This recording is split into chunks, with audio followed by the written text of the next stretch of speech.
stone held us. The gods watched us from the sky. Before empires across the world even rose, this city was already alive. We rose from the lake, we built with faith. We believed we were eternal. Built on water, fed by floating fields, ruled by gods and fear. Drums once echoed through the canals, markets breathed with life. The sun rose for us every morning. Every sunrise fed hundreds of thousands. Every street moved like a machine. Now the water turns dark. Now the drums fall silent.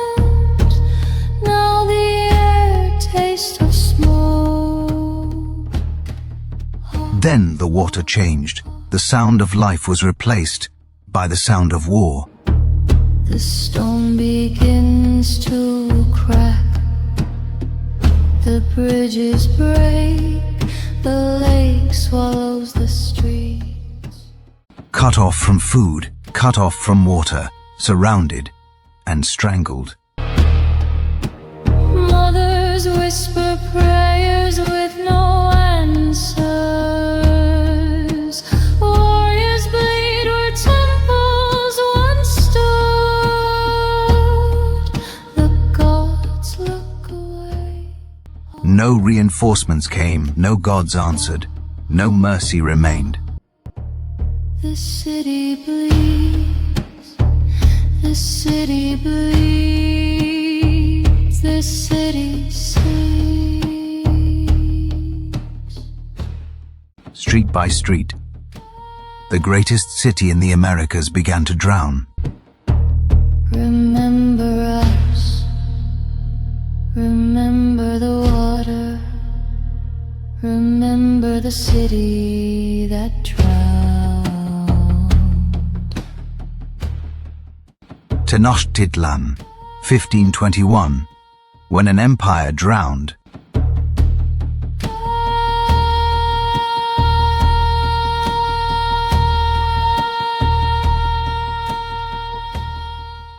Imagine standing at the heart of the most powerful empire the Americas had ever known. Not a city of mud or wood, but a city of stone, water, and absolute control. A city floating on a vast inland lake, connected to the world by stone causeways and fed by floating farms engineered centuries ahead of their time. This is Tenochtitlan, the capital of the Aztec Empire. In the year 1521, it is home to nearly 250,000 people, larger than Paris, cleaner than London, and more organized than most European capitals. And yet, on this day, smoke hangs over the water.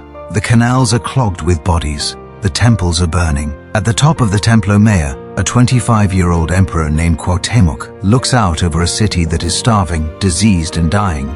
This is not the story of a small Spanish army defeating a mighty empire.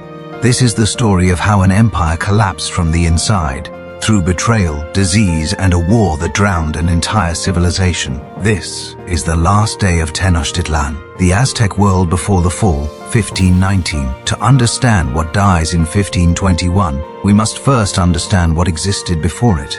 By the early 16th century, central Mexico was ruled by a political powerhouse known as the Aztec Triple Alliance, formed by the city-states of Tenochtitlan, Texcoco, and Tlacopan. At its center stood Tenochtitlan, founded in 1325. Built on artificial islands in Lake Texcoco, the city was a marvel of engineering. 3 massive stone causeways, Iztapalapa, Tlacopan, and Tepeyac, connected the island capital to the mainland. Fresh water flowed into the city through twin aqueducts from Chapultepec. Food was produced on chinampas, floating agricultural platforms that turned shallow lake water into endless harvests. At the heart of the city stood the sacred precinct, dominated by the Templo Mayor, a stepped pyramid crowned with two shrines, one to Tlaloc, god of rain, and one to Huitzilopochtli, god of war and the sun. This was not a fragile empire.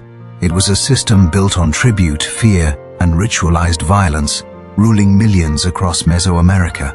And in 1519, it stood at its absolute peak. The arrival of the Spaniards, 1519. In April 1519, foreign ships landed on the Gulf Coast of Mexico. Leading them was Hernán Cortés, a Spanish nobleman with no royal army, no official authority, and nothing to lose. He arrived with roughly 500 Spanish soldiers, a handful of horses, steel weapons, cannons, and something far more powerful: alliances. As Cortés marched inland, he aligned himself with peoples crushed under Aztec rule. Most importantly, the Tlaxcalans, the Aztecs' oldest enemies. By the time Cortés approached Tenochtitlan, he was no longer leading a Spanish force, but a coalition army of tens of thousands. On November 8, 1519, Cortés entered Tenochtitlan peacefully. The Aztec ruler Moctezuma II welcomed him with gifts of gold, housed him in the palace of Axayacatl, and allowed the foreigners to remain inside the city. It was a fatal mistake. Capture, massacre, and revolt, 1520. Within weeks, Cortés seized Moctezuma and ruled through him as a puppet emperor. Tension filled the city. Then, in May 1520, while Cortés was away dealing with rival Spaniards on the coast, his lieutenant Pedro de Alvarado panicked or acted out of greed. During the festival of Toxcatl, one of the Aztecs' most sacred ceremonies, Spanish soldiers sealed the exits of the sacred precinct and massacred hundreds of unarmed nobles, priests, and dancers. The city exploded into rebellion. When Cortés returned, he found Tenochtitlan at war. Moctezuma attempted to calm his people from a palace balcony and was struck by stones. Days later, he was dead. On the night of June 30th, 1520, the Spanish attempted to flee the city under cover of darkness. That night became known as La Noche Triste, the Night of Sorrows. Hundreds of Spaniards and thousands of Tlaxcalan allies drowned in the canals, weighed down by stolen gold. The lake swallowed men, horses, and weapons alike. The Aztecs believed they had won. They were wrong. The invisible enemy, smallpox, late 1520. As the Spanish retreated, they left behind something no army could fight: smallpox. The disease swept through Tenochtitlan with terrifying speed. The Aztecs had no immunity. Within months, 30 to 40% of the population died. Entire families vanished. Bodies filled homes and canals. The new emperor Cuitlahuac, the man who had driven the Spanish out, died in December 1520. The empire was leaderless, starving, and infected. And then Cortés returned. The siege of Tenochtitlan, 1521. In May 1521, Cortés launched the final assault. This time, he came prepared. Using Tlaxcalan labor, he built 13 brigantines, shallow draft warships mounted with cannons, and launched them onto Lake Texcoco, giving the Spanish complete control of the water. He cut the Chapultepec aqueduct, severing the city's fresh water supply. He blocked the causeways. No food, no water, no escape. For 93 days, Tenochtitlan was strangled. The Aztecs, now led by Cuauhtémoc, fought for every street and every courtyard. They drank brackish lake water.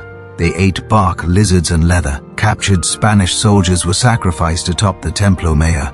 Their screams carried across the lake to Cortés's camp. In response, Cortés ordered the city systematically destroyed, block by block. The fall, August 13, 1521. By August 12, the city was finished. Starvation, disease, and relentless assault had broken all resistance. Cuauhtémoc attempted to flee by canoe, but was captured on August 13, 1521. The Aztec capital fell. What followed was annihilation. Temples were torn down, palaces burned, survivors slaughtered or enslaved. On the ruins of Tenochtitlan, the Spanish began building a new city, Mexico City. Epilogue: the city that never rose again today. Millions walk the streets of Mexico City unaware that beneath their feet lies a drowned empire. The Templo Mayor still exists, buried beneath concrete and stone. The lake is gone, the canals are gone, but the ground still sinks, because the city was never meant to carry this much weight. Tenochtitlan was built on water, on reeds, on faith, and in 1521 that faith collapsed. This was not the fall of a city. This was the death of a world.